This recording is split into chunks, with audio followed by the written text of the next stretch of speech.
नमस्कार, आप देख रहे हैं कशिश न्यूज और आपके साथ मैं हूं दीपक शर्मा। लाखों बहाली, जिसमें बड़ी संख्या में बाहरी आकर बिहारी की जगह भर गए, तो बहाली की प्रक्रिया के बीच में डोमिसाइल के प्रावधानों में बदलाव विवाद की वजह बन गई। संख्या बाहरी की हजारों में सामने आने लगी तो अभ्यर्थियों को भी ये खटकने लगा और स्थानीयता की मांग जोर पकड़ने लगी। विपक्ष ने चुनावी माहौल में इसे मुद्दा बनाया और डोमिसाइल का मिसाइल सरकार की तरफ घुमाकर छोड़ दिया। लेकिन एनडीए की सरकार ने जैसे सीमा पर विरोधियों के मिसाइल को मार गिराने के साथ उन पर पलटवार भी जोरदार किया, उसी तरह नीतीश सरकार ने डोमिसाइल प्रभावी कर विपक्ष के वार को फुस कर दिया। लेकिन पक्ष और विपक्ष के सत्ता के संघर्ष के इतर आंदोलन कर रहे शिक्षक अभ्यर्थी को आगे होने वाली शिक्षक बहाली में डोमिसाइल लागू होने से क्या मिला, सवाल तो पूछेंगे। इस सवाल का जवाब लेंगे। हमारे साथ कुछ मेहमान जुड़े हुए हैं, उनसे आपका परिचय करा दें। हमारे साथ छात्रों की ओर से उनका पक्ष रखने के लिए छात्र नेता दिलीप कुमार जुड़े हुए हैं। जेडीयू की ओर से पार्टी का पक्ष रखने के लिए डॉक्टर जितेंद्र जी जुड़े हुए हैं और आरजेडी की ओर से पार्टी का पक्ष रखने के लिए आरजू खान जी जुड़े हुए हैं। आप तीनों का बहुत बहुत स्वागत है। सबसे पहले तो दिलीप जी, आपसे यही छोटा सा सवाल, इस डोमिसाइल से क्या मिला?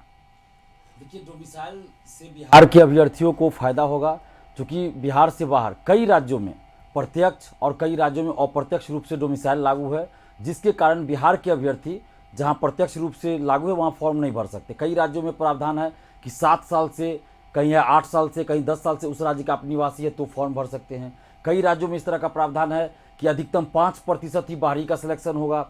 कई राज्यों में भाषा की बाध्यता है। अभी झारखंड का ही एक नोटिफिकेशन आया है 8 जुलाई का, उसमें झारखंड सरकार ने ये लागू किया है कि 50% प्रश्न सिर्फ झारखंड से संबंधित पूछे जाएंगे। तो ये अप्रत्यक्ष रूप से ये भी डोमिसाइल लागू हो गया। इसी तरह राजस्थान, मध्य प्रदेश, यूपी और अन्य राज्यों की कई परीक्षाओं में अलग से एक पेपर दिया जाता है जिसमें उस राज्य से संबंधित 100, कहीं 120, कहीं 150 प्रश्न पूछे जाते हैं। लेकिन बिहार में क्या है, कई परीक्षाओं में देखिएगा कि बिहार से संबंधित मात्र 2 या 3 प्रश्न रहते हैं। तो इसलिए हम लोग ये मांग कर रहे हैं कि बिहार की सभी सरकारी नौकरी में प्रत्यक्ष रूप से 90% डोमिसाइल लागू हो, 10% सीट ओपन रहे जिसमें बाहरी भी आ सकते हैं, बिहार के लोग भी जा सकते हैं, और अप्रत्यक्ष रूप से भी डोमिसाइल लागू हो, जिसके तहत या तो जो व्यवस्था है उसी में बिहार से संबंधित प्रश्न ज्यादा पूछे जाए, या अलग से एक पेपर दिया जाए जिसमें बिहार से संबंधित 100 प्रश्न पूछे जाए, या फिर जहां जहां डोमिसाइल लागू है वहां से हटा दिया जाए। एक देश एक कानून, एक देश एक चुनाव की बात कर रहे हैं तो एक देश एक नियुक्ति प्रक्रिया भी रखिए। और इसीलिए हम लोग डोमिसाइल के लिए आंदोलन कर रहे थे।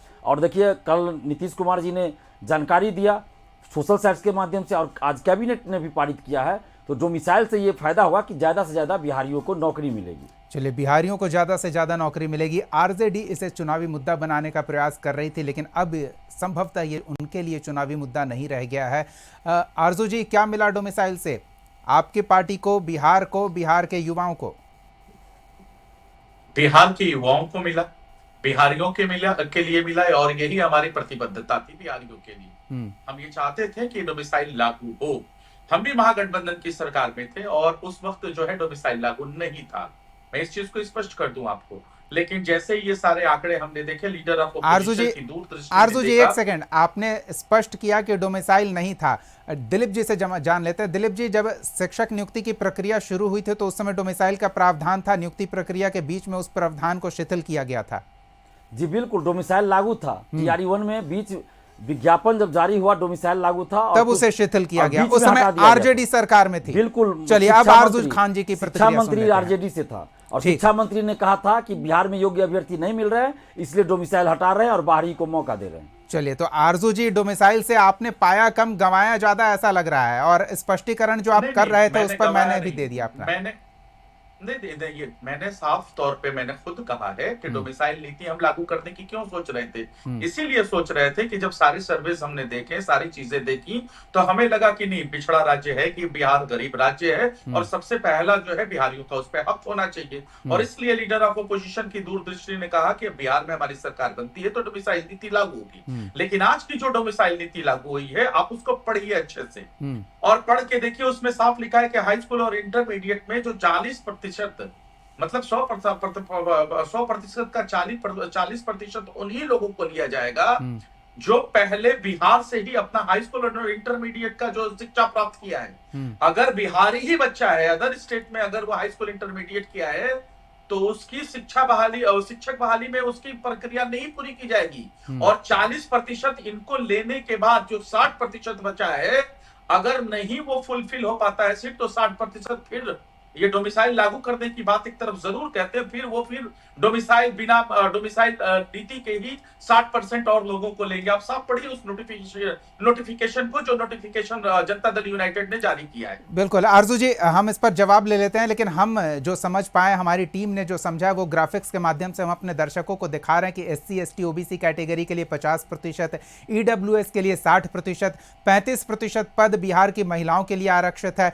तो करीब करीब 40% जो बिहार के मूल निवासियों के लिए बाकी बचे पदों में से है। ये ऐसा नहीं है कि सभी पदों में से है। तो 84.4 यानी करीब 85% पद बिहार के मूल निवासियों को इस बहाली प्रक्रिया में डोमिसाइल के बाद होगा।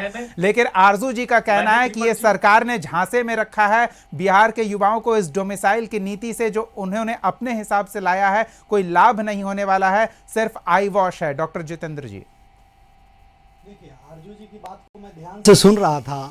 हमेशा की तरह वो बरगलाने का प्रयास कर रहे थे।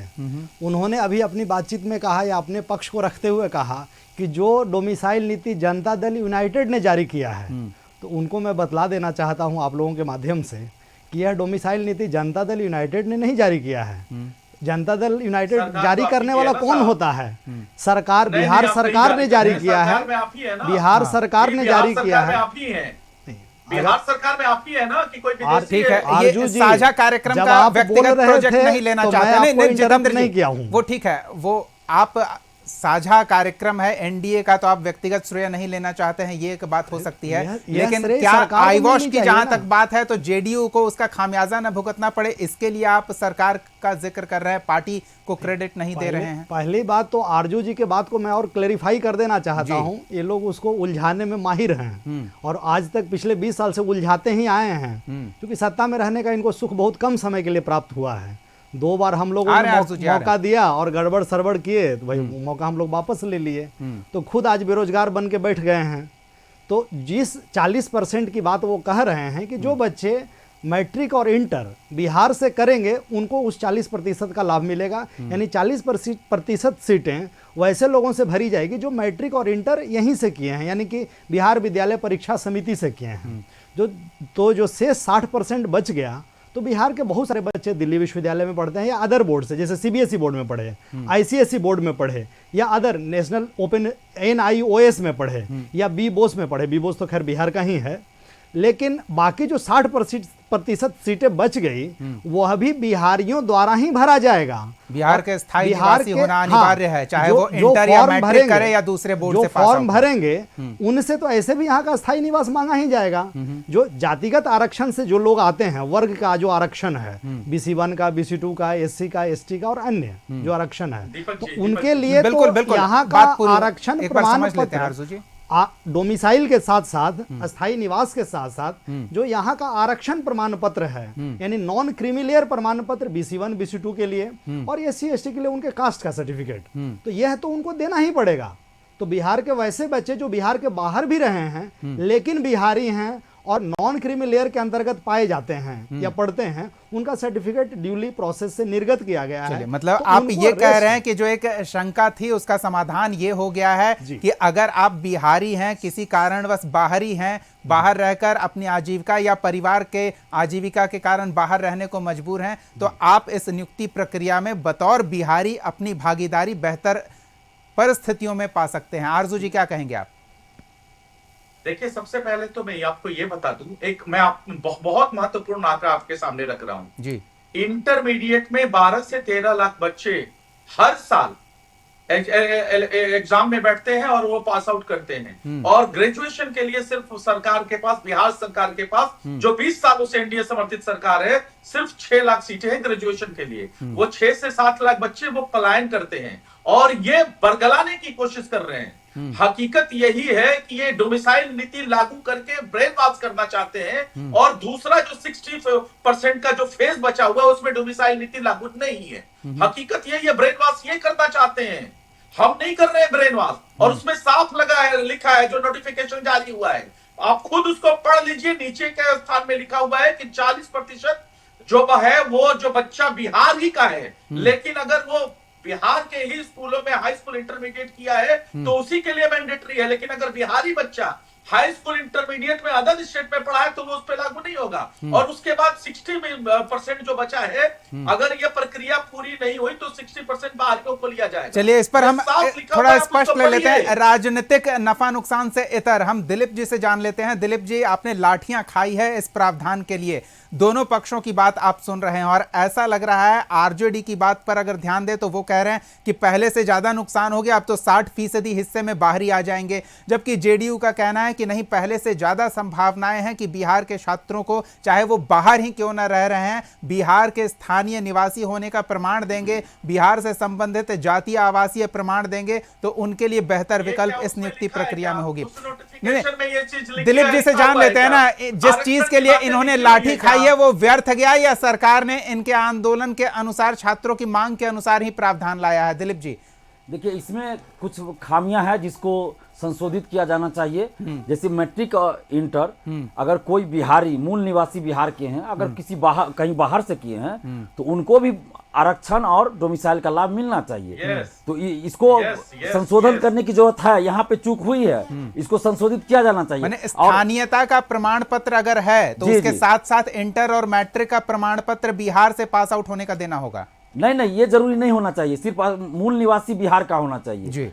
हम लोग ऐसा मांग कर रहे हैं, लेकिन सरकार ने जो किया है कि अगर बाहर से इंटर मैट्रिक किए हैं तो उनको डोमिसाइल के तहत नहीं रखा जाएगा, तो ये गलत है। सरकार को इसमें संशोधन करने की जरूरत है। और एसीएस महोदय ने जो आज प्रेस कॉन्फ्रेंस करके कहा तो बहुत सारी चीजों को उन्होंने उलझा दिया है, स्पष्ट बहुत सारी चीजें नहीं हो पाई है, तो पहले तो उनको सुलझाना पड़ेगा।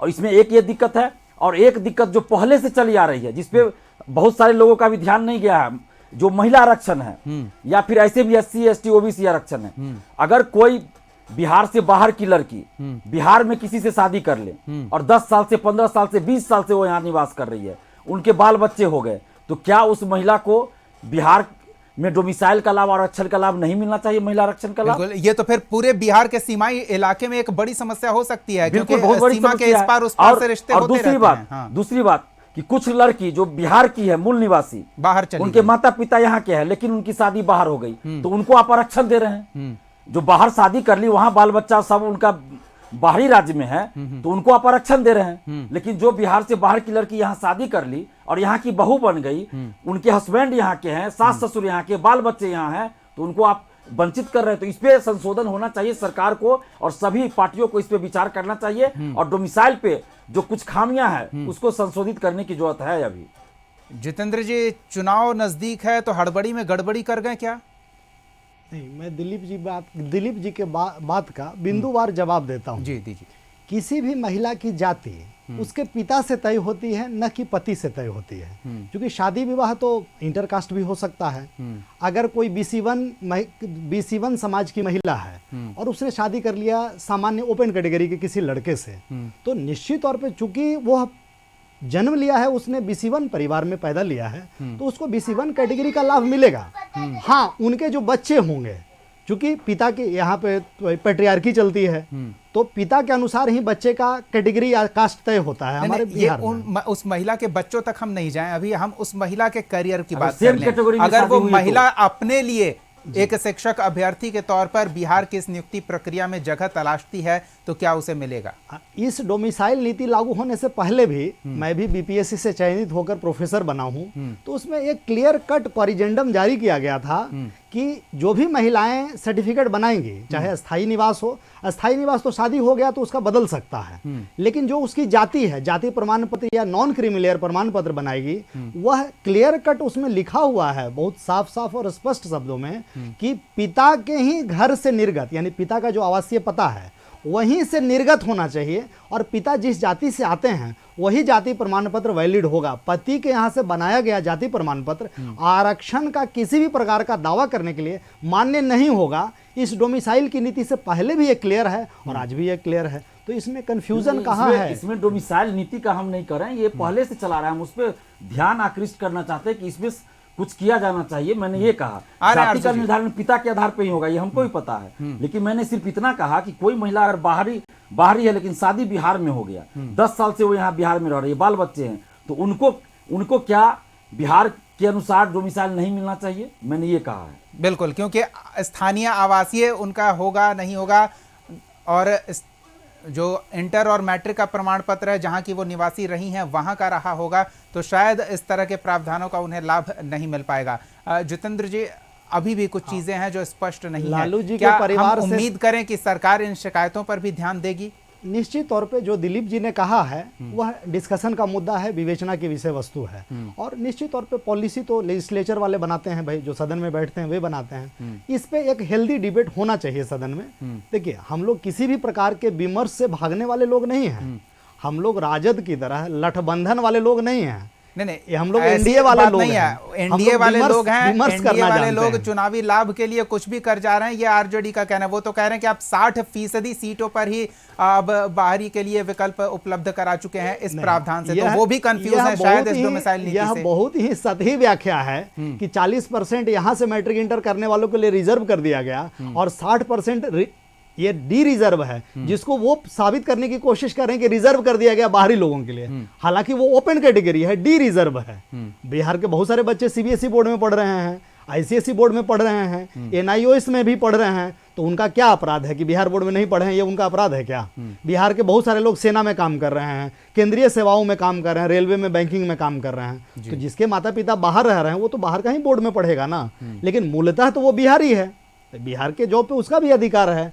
तो हम लोग प्राकृतिक न्याय के सिद्धांत, यानी जो नेचुरल जस्टिस का प्रिंसिपल है, हम लोग उसमें विश्वास करने वाले लोग हैं।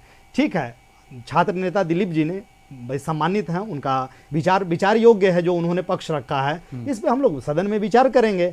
लेकिन मैं एक बात आरजेडी के साथ जोड़ देना चाहता हूं कि जिस बेटी की शादी बाहर हो गई या बाहर की बेटी की शादी बिहार, यानी बिहार की बहू बन गई, तो भाई लालू जी के परिवार की 3 बेटियों की शादी बिहार से बाहर हुई है, लेकिन आज भी वो वोटर आई कार्ड बिहार का एंजॉय कर रहे हैं, बिहार से चुनाव लड़ रहे हैं। तो ये कौन निर्धारित करेगा कि बिहार की जिस बेटी की शादी बाहर हो गई है वो बिहार की बेटी नहीं रह सकती? वो तो दस्तावेज ही निर्धारित करेंगे ना। ये एक्सक्लूजन का अधिकार तो हमको नहीं है ना। हम इंक्लूड कर सकते हैं, इंक्लूजन के लिए हम सब लोग काम करेंगे, इंक्लूजन के लिए। एक्सक्लूजन के लिए काम करने वाले हम लोग नहीं हैं। आरजू जी, कंफ्यूजन दूर हुआ, अब तो बरगलाना बंद कीजिए जनता को। सरकार की नीति और नियति दोनों स्पष्ट है। जो नोटिफिकेशन में आया है ऑलरेडी जो है कंफ्यूजन बरकरार है। और देख लीजिए, ये तो बड़ी मतलब आराम से कह रहे थे कहीं ऐसा नहीं है, लेकिन सेकंड फेज में जैसे ही बातें पूरी हुई हैं, दिलीप जी ने भी कहा कि नहीं कुछ खामियां हैं, जिस चीजों की तरफ मैं आपका ध्यान आकृष्ट कर रहा था उसको जितेंद्र जी ने भी माना और कहा कि इसका सदन में बात होना चाहिए हद्दी तौर पे। और यहाँ 2-3 चीजें निकल के आई छन के, क्रीमी लेयर। मैं 2-3 सवाल करना चाहता हूँ जितेंद्र जी से आपके माध्यम से कि क्या ये बताएंगे क्रीमी लेयर का कौन सा वो पैमाना है आपके पास? चिराग पासवान उस क्रीमी लेयर में आते हैं या अनक्रीमी लेयर में आते हैं? जीतन राम मांझी जी क्रीमी लेयर में आते हैं या अनक्रीमी लेयर में आते हैं? जरा सा इस पे आप हमको जस्टिफाई कर दीजिए। आरजू जी, जहां तक मैं समझ रहा हूं, चुनावी व्यवस्था में आरक्षण को लेकर जो क्रीमी लेयर, चलिए सुन लेते हैं, जितेंद्र जी जवाब दे रहे हैं। जितेंद्र जी, नहीं मैं जानना चाहता हूँ ना। नहीं, आप जान रहे तो सुन तो लीजिए ना, आप सुन लीजिए, आप बाकी सवाल एक एक करके पूछिएगा, जवाब ले लेते हैं। समेत आरजेडी वाले लोग या कांग्रेस वाले लोग अपना फ्रस्ट्रेशन निकालने में के लिए माहिर है और ऐसा माने जाते हैं। जो आरक्षण की व्यवस्था मुद्दों पे बात करिए, जो आरक्षण की व्यवस्था है, थोड़ा चुटकी ना ले तो फिर विपक्ष के सामने बैठे होने का क्या मतलब है? जो आरक्षण की व्यवस्था है, चुराने वाले लोग हैं। हाँ, हम लोग तो विजन चुराने वाला है और आप तो ईपिक चुराने वाले लोग हैं भाई। एक ईपिक की जगह 2 ईपिक उधर ना जाए अभी तो अच्छा होगा। नहीं, आरजू जी उधर ना जाए तो अच्छा है। हम बिहार के युवाओं के भविष्य के मुद्दे पर बात कर रहे हैं, अभी उधर ना जाए तो अच्छा है। चुनावी विषय पर हम फिर बात कर लेंगे। आपने जो सवाल किया उसका जवाब ले लीजिए। जितेंद्र जी जवाब दीजिए। हमारे संविधान नहीं, वो चुटकी ले रहे थे, विपक्ष है तो मजबूरी है, विपक्ष के सामने थोड़ी चुटकी ले लें, लेकिन स्पष्ट जवाब दीजिए। काम करवाने वाला है जितेंद्र जी, बिहार प्रदेश का विपक्ष कान पकड़ के इनसे करवा रहा है। उनको मुद्दा मिल नहीं रहा है, प्रतिपक्ष को मुद्दा मिल नहीं रहा है, मुद्दा विहीन हो गया है। और माननीय लोक मंत्री, माननीय लोग क्रीमी लेयर पे, ठीक है आरजू जी, हम बहुत ही महत्वपूर्ण विषय पर कंफ्यूजन दूर करने का प्रयास कर रहे हैं। चुराया हो, जिसने अलकतरा किया हो, वो चोरी की बात करे, ये तो भाई शोभा नहीं देता है। ये देखिए, खोदना शुरू करेंगे तो काफी गहराई तक खोदते चले जाएंगे। 15-15 साल का इतिहास रहा है दोनों खेमों का, तो हम खोदिए ना, युवाओं के भविष्य को गड्ढे में ना डालें तो अच्छा है। नहीं, वो खोद कर गड्ढा करके युवाओं के भविष्य को गड्ढे में ना डालें तो अच्छा है। थोड़ा सा समय हमारे पास है, उस पर सकारात्मक और सार्थक चर्चा कर लें तो बेहतर होगा। आरजू जी, आपने सवाल किया क्रीमी लेयर का, उसका जवाब ले लेते हैं जितेंद्र जी से। जितेंद्र जी, क्रीमी लेयर की समस्या है, उसे सुलझाइए। देखिए, बिहार में, हमारे राज्य बिहार में जो आरक्षण का प्रावधान है वह नौकरियों में है और उच्च शिक्षण संस्थानों में जो प्रवेश होता है उसमें है। जो उन्होंने दो महत्वपूर्ण व्यक्तियों को, वही मैं कह रहा था कि मेरी समझ से चुनावी आरक्षण अलग है और नियुक्तियों की प्रक्रिया से संबंधित आरक्षण अलग है। जो नॉन क्रीमी लेयर का जो प्रावधान है या क्रीमी लेयर का जो प्रावधान है, ये माननीय सुप्रीम कोर्ट के एक निर्णय AOR, एडवोकेट ऑन रिकॉर्ड वाला जो मामला है, उसके तहत 93 से लागू है। इस तरह का कोई क्रीमी लेयर और नॉन क्रीमी लेयर का प्रावधान SC ST के संदर्भ में नहीं है। चलिए, ठीक है। तो वक्त की बाध्यता, पॉलिटिसाइज करना ये तो सर्वथा अनुचित है। वो जनता देख रही है कि कौन उनके साथ राजनीति कर रहा है और कौन नियत और नीति के साथ उनके हित में बात कर रहा है। देखना दिलचस्प होगा कि आगे क्या होता है। हालांकि कुछ उलझने हैं, उन्हें सुलझाने की आवश्यकता है। जैसा दिलीप जी ने कहा है, हम उम्मीद करते हैं कि ये सार्थक चर्चा आगे भी जारी रहेगी और सरकार तक, सचिवालय तक ये बात पहुंचेगी। और अगर कहीं गुंजाइश बनती है सुधार की अभी भी बिहार के छात्रों के हित में, तो सरकार उस पर ध्यान देगी, यह हम उम्मीद करते हैं। बहुत बहुत धन्यवाद दिलीप जी, आरजू खान जी और डॉक्टर जितेंद्र जी अपना समय देने के लिए, इस चर्चा में शामिल होने के लिए। अगले एपिसोड में एक और सवाल के साथ हम फिर मौजूद रहेंगे। तब तक के लिए देखते रहिए कशिश न्यूज।